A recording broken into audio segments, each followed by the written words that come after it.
गडचिरोली जिल्ह्यात अनेक ठिकाणी पाणी पुरवठा विभागाचे दुर्लक्षामुळे पिण्याचे पाण्यासाठी नागरिकांना मोठी कसरत करावी लागत. आपण दृश्यामध्ये बघू शकतो हे जे वॉटर टँक दिसत आहे, वॉटर टँक रंग्यापिली गावातील वॉटर टँक आहे आणि याचे काम जवळपास 15 वर्ष अगोदर झाले होते.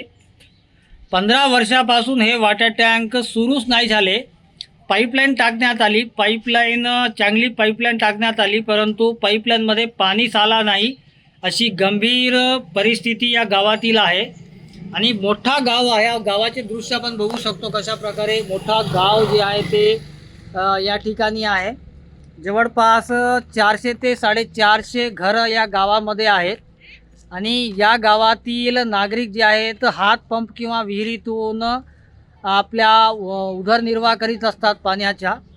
आणि मोठा गाव असताना ही पाईपलाईन टाकण्यात आली, परंतु पुरवठा सुरळीत न असल्यामुळे यांना शुद्ध पिण्याचे पाणी मिळेना अशी परिस्थिती आहे.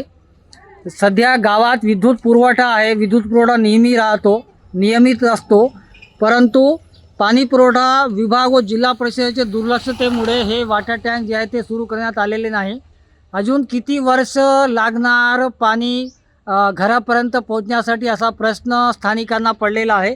आणि गडचिरोली जिल्ह्यात असे अनेक योजना जी आहेत ते कागदावरच आपण बघू शकतो, कारण की ही पाणी पुरवठा योजना जी आहे ते पूर्ण केल्याचे कागदपत्रावर तयार आहे, परंतु सत्य परिस्थिती काय आपल्या समोर आहेत की वॉटर टँक बनून 15 वर्ष लोटले तरी रंग्यापिल्ली गाववासियांना शुद्ध पाणी मिळेना अशी परिस्थिती इथे आहे.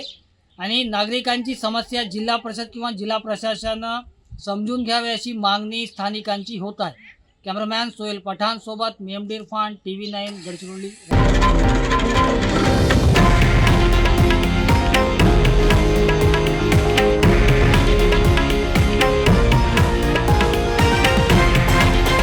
हे आहे देशातील नंबर 1 न्यूज नेटवर्क आणि आपण पाहत आहात TV9 मराठी, एकमेव.